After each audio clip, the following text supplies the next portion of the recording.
Good morning viewers, मैं मारनी गीता और आपने यहाँ सबके Good Morning Nagaland देश स्वागत करे से अभी द Bible एक तासो Psalms chapter 121 verse 1 to 2 I lift up my eyes to the hills, from where does my help come? My help comes from the Lord who made heaven and earth.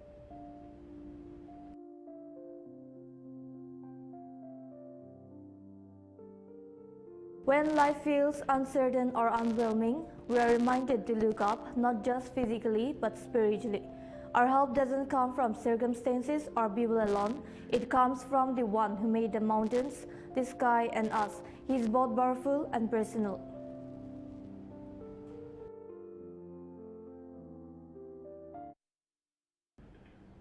Viewers, ida the chorus ek dahon nilo.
Ami kan biki man kushi hedi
Praise the Lord. We read together the world's Bible Lecture poem song. Bible by Annie Johnson Flint. We are the only Bible the careless world will read. We are the sinner's gospel. We are the scoffer's creed. We are the Lord's last message, given in deed and word. What if the type is broken and the print is blurred? What if our hands are busy with other work than His? What if our feet are walking along the ways we wish? We are the only Bible the careless world will read. We are the sinner's gospel. We are the scoffer. Typhoid. Ideado typhoid operate the healthy deep soul. Typhoid. One of the most common types of fever is typhoid. From children to adults, typhoid fever affects people of every age. In fact, some get infected with this disease multiple times in their life. Hence, it is best to know what this disease is, what causes it, and how one can manage it. Let's understand what typhoid fever is. Typhoid fever is an infection mostly caused by the bacteria called Salmonella enterica serotype typhi. In some cases, this infection is also caused by Salmonella paratyphi, a related bacteria that causes similar illness but with lesser severity. Typhoid fever, also known as typhoid, spreads in areas with standing water or poor sanitation. This is why some geographical areas register hundreds of thousands of typhoid cases, while other areas register almost zero cases. Causes of typhoid.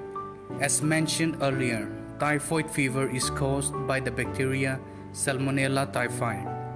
The most common method of transmission of the bacteria is through the oral fecal route. Most people catch the infection by having contaminated food or water. In some rare cases, this disease also gets transferred through direct contact with a person who has a typhoid fever infection. Symptoms. Generally, the symptoms of typhoid show up 1 to 3 weeks after exposure to the infection-causing bacteria. The early illness symptoms of this disease include high fever, pain in muscles, fatigue, diarrhea or constipation, headache, loss of appetite, sweating, stomach pain, weakness, dry cough, and weight loss. The late illness symptoms of this disease include becoming delirious, lying exhausted in the bed with half-closed eyes. This condition is known as the typhoid fever state, and other serious complications. There are few symptoms that reappear weeks after your fever has subsided, so keeping a keen eye on how you are feeling is important, even weeks after the fever is completely gone. When to visit a doctor? If you live in or visit a typhoid-affected area, you should carefully note your body temperature. If the temperature rises from the normal level, you should immediately go to a doctor. If typhoid fever is not treated at the right time, it can lead to a number of serious complications like holes in the intestines, intestinal bleeding, severe stomach pain, and nausea. Some less common complications of typhoid include inflammation of the heart muscle, pneumonia, and kidney infection. Hence, reaching out to a doctor is necessary as soon as you experience early typhoid symptoms. If not treated well in time, typhoid can also be fatal. Prevention. The chances of catching typhoid infection can be reduced to the largest extent by following certain practices. Let me tell you about some typhoid prevention. When you travel to the typhoid affected areas, do not drink water from a tap. Be careful of what you eat or drink. Try to drink bottled water when traveling. Boil water if you have unbottled water from an open water reservoir. You can drink coffee or tea as they are boiled. Do not eat raw food as they are prone to infections. Avoid getting food or any beverage from a street vendor. Also, these following tips can make your environment hygienic. Wash your hands frequently, especially after you go to the bathroom or before eating food. You can use a hand sanitizer or soap and water to sanitize your hands. Touch your face only after you have washed your hands. Touching the face increases the chances of bacteria entering the oral fecal route. Try not to make direct contact with people who are already suffering from typhoid fever. Do not prepare or serve food to others if you are already infected by typhoid fever. Vaccination is also a reliable way of typhoid prevention. Here are the following tips about vaccination to keep yourself safe from infection. If you live in a developed country and have a healthy body, you probably do not need vaccination. If you are planning to visit typhoid-affected area, you should get vaccinated first. If you have recently been in touch with a carrier, you should definitely get vaccinated. There are 3 types of vaccines: inactivated typhoid vaccine, activated typhoid vaccine, and live typhoid vaccine. Consult your doctor to know which type of vaccine will be best suited according to your health. Management of typhoid. Here is a list of a few ways you can manage typhoid fever. Keep your room, house, and community area clean. Try to have only home-cooked food so that you can ensure its hygiene. Take boiled water or bottled water until you are completely recovered from the infection. Points to keep in mind. Typhoid fever is a common disease, spread in areas with poor hygienic conditions. Its symptoms include fever, headache, pain in the muscles, fatigue, and so on. This disease can easily be prevented by ensuring a good hygienic environment around you. Still, if anyone catches typhoid infection, it can be managed and treated. If typhoid fever is not treated at the right time, it can lead to some serious infections. Hence, seeking medical advice is suggested as soon. We visit the wonders of the world so The mighty Himalayan ranges, Valley of Flowers, Uttarakhand. With a stunning backdrop of the mighty Himalayan ranges, the Valley of Flowers National Park presents an ethereal view and an unforgettable experience for visitors. Spread over an area of 87 square kilometers in the Chamoli district, the Valley of Flowers National Park is a UNESCO World Heritage Site and forms one of the 2 core zones, the other being the Nanda Devi National Park of the Nanda Devi Biosphere Reserve. The valley is believed to have been discovered in 1931 when 3 British mountaineers led by Frank S. Smith lost their way and chanced upon this spectacular valley. Attracted by the beauty of this place, they named it the Valley of Flowers. As the name suggests, Valley of Flowers is a destination where nature blooms in full glory, offering a breathtaking experience.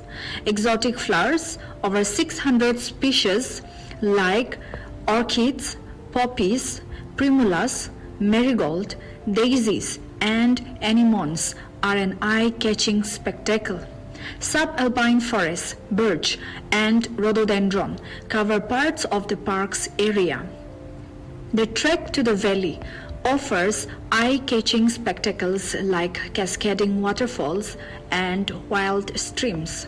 Situated at an altitude of around 3,600 meters above the sea level, the valley is also home to such rare and amazing wildlife species like the grey langur, the flying squirrel, the Himalayan weasel, black bear, the red fox, the lime butterfly, and the snow leopard.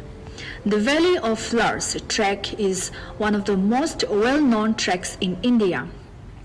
Trekkers from around the world visit the valley, especially during monsoon when wildflowers of every color burst into blooms. Some of these flowers are so rare you won't see them growing like this anywhere else in the world. The valley deserves much more credit than just for its flowers. Even without the blooms, the valley is pure magic. It is nestled deep between tall mountains with the Pushpavati river flowing right through it. The trail winds along the river, leading you to a stunning viewpoint of a glacier at the far end. You can dip your feet in icy streams and just soak in the silence.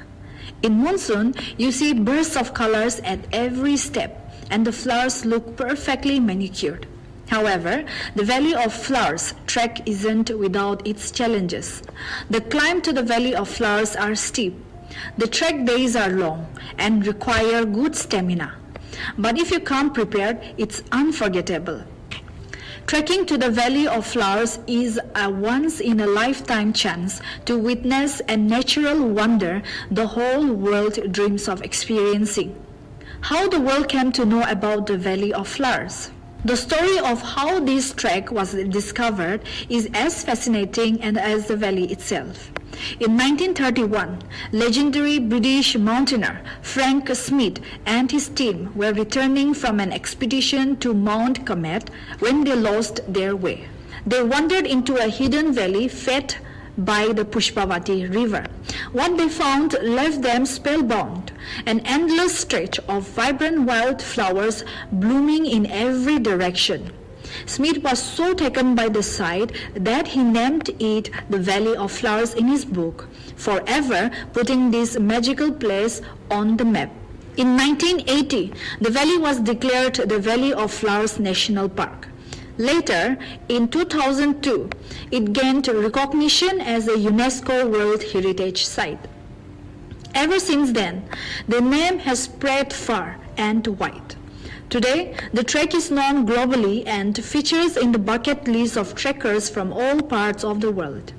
The best time to visit the Valley of Flowers is during the monsoon months, from July to early September. This is when the valley is in full bloom, with thousands of colorful alpine flowers carpeting the landscape. The heavy rains during this period nourish the flora, creating a breathtaking mosaic of flowers against the backdrop of towering mountains. Valley of Flowers trek best time. June to October, valley remains open. Mid-July to mid-August, peak bloom season. Late September, flowers start to wither.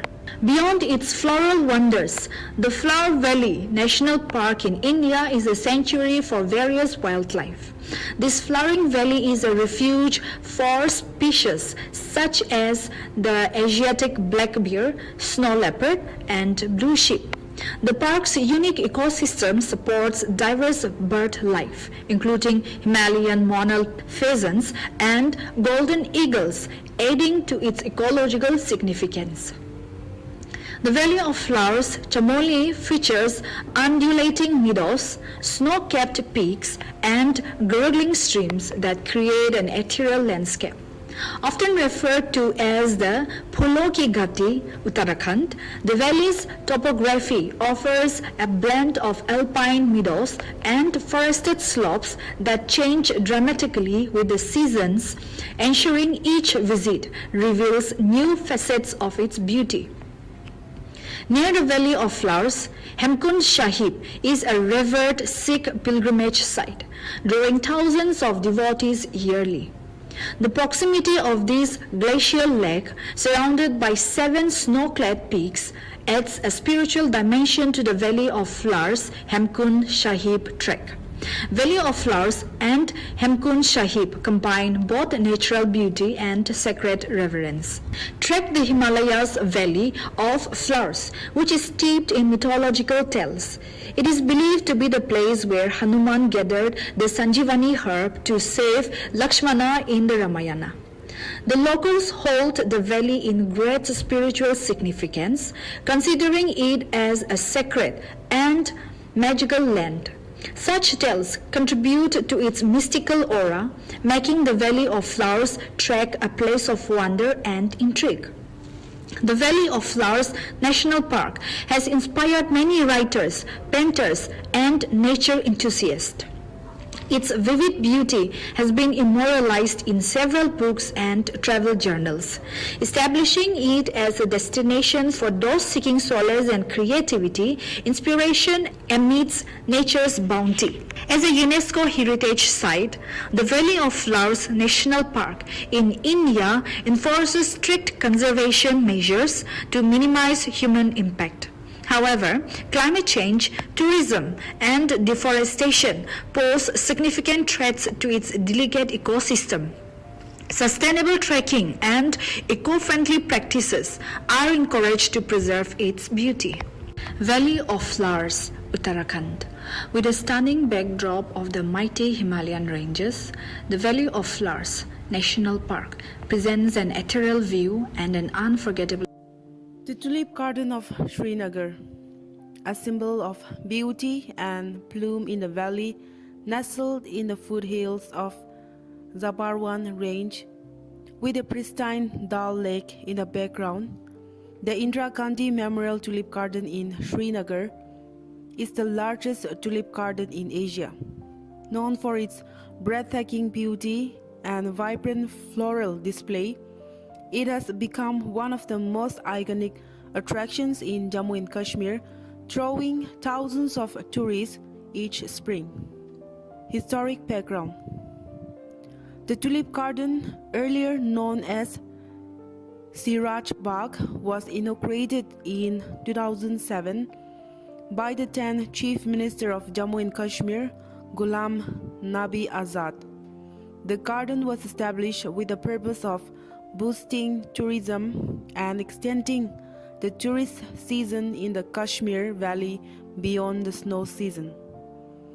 Located on the slopes of the Zabarwan Hills, the garden was created on terraced land previously used for horticulture and floriculture.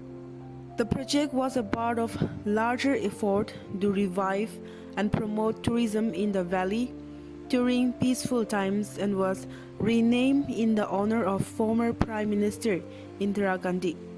Floral beauty and design. The garden spreads over 30 hectares and is home to over 1.5 million tulip bulbs imported primarily from Holland. It features more than 60 varieties of tulips ranging in color from deep red, yellow, and orange to soft pink, purple, and white. The garden is beautifully laid out in terraces with walkways, fountains, and lush green lawns that enhance its charm. Every year it opens to the public around late March to early April, depending on the weather, when the tulips are in full bloom. The blooming season lasts for 2 to 3 weeks, attracting nature lovers, photographers, and tourists from all over the world. The garden also hosts the Tulip Festival, organized by Jammu and Kashmir Tourism Department, showcasing not only tulips but also Kashmiri culture, handicraft, traditional music, and cuisines. Cultural and tourism impact. Apart from its natural beauty, the tulip garden plays a crucial role in promoting tourism and supporting the local economy. It has also become a symbol of peace and new beginnings in a region long troubled by conflict. The festival and the garden's scenic views often serve as a backdrop for movies, travel shows, and wedding shoots. It is also a source of pride for the people of Kashmir as it showcases the region's natural richness and the efforts made towards peace and development. The Tulip Garden of Srinagar is more than just a flower park. It is a testament to the beauty, resilience, and potential of Kashmir. With its stunning display of colors, peaceful surroundings, and cultural richness, the garden has become a global attraction and a must-visit destination in India. It reminds visitors that even after the harshest winter, a spring full of hope, beauty, and renewal always follows. The Tulip Garden of Srinagar, a symbol of beauty and bloom in the valley, nestled in the foothills of Zabarwan Range, with a pristine Dal Lake in the background. The Viewers, that the Nagaland weather report saw. Timabur, maximum 29 degrees Celsius to minimum 20 degrees Celsius. Kohima, maximum 26 degrees Celsius to minimum 16 degrees Celsius. Beren, maximum 30 degrees Celsius to minimum 17 degrees Celsius. Peak, maximum 21 degrees Celsius to minimum 13 degrees Celsius. Wokha, maximum 25 degrees Celsius to minimum 18 degrees Celsius. Zinobado, maximum 25 degrees Celsius to minimum 14 degrees Celsius. Kifiri, maximum 29 degrees Celsius to minimum 14 degrees Celsius. Mogokchung, maximum 27 degrees Celsius to minimum 16 degrees Celsius. Dinsang, maximum 21 degrees Celsius to minimum 13 degrees Celsius. Mon, maximum 29 degrees Celsius to minimum 18 degrees Celsius. Longland, maximum 26 degrees Celsius to minimum 17 degrees Celsius. Noglak, maximum 27 degrees Celsius to minimum 18 degrees Celsius.